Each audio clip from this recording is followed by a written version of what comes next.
जब एक तरफ दुनिया के सबसे अमीर आदमी और दूसरी तरफ अमेरिका के सबसे मुतनाज़ा सदर आमने सामने आ जाएं तो समझ लो कि सियासत नहीं, सीज़न 2 शुरू हो चुका है।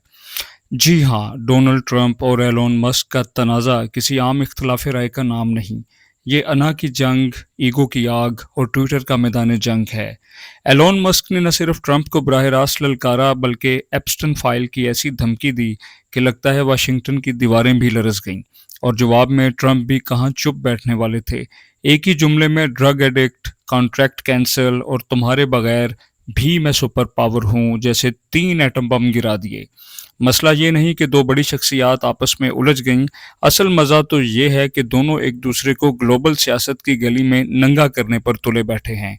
एक तरफ एलोन मस्क दावा कर रहा है कि वो ना होता तो ट्रंप इंतखाब हार चुके होते, और दूसरी तरफ ट्रंप कह रहे हैं कि मस्क को नशे की हालत में खलाई रॉकेट ना उड़ाने दिए जाएं। ये झगड़ा नहीं बल्कि टेक्नोलॉजी बामुकाबला सियासी जुनून की ऐसी किस्त है जिसे बॉलीवुड में भी शर्मा कर टू ड्रामेटिक करार दे दे। और सबसे दिलचस्प बात यह है कि दोनों जानिब वही आवाम है जो कभी मस्क को फॉलो कर रही है तो कभी ट्रंप के जलसे में नारे लगा रही है। अमरीकी सियासत का मिजाज बदल रहा है। अब बैलेट बॉक्स नहीं, एक्स का पोस्ट फैसला करेगा कि कौन जीतेगा। अगर यही हाल रहा तो अगला सदारती मुनाजरा व्हाइट हाउस में नहीं बल्कि स्पेस एक्स के लॉन्च पैड पर होगा, जहां एक तरफ एलन मस्क का रॉकेट होगा और दूसरी तरफ ट्रंप की जुबान।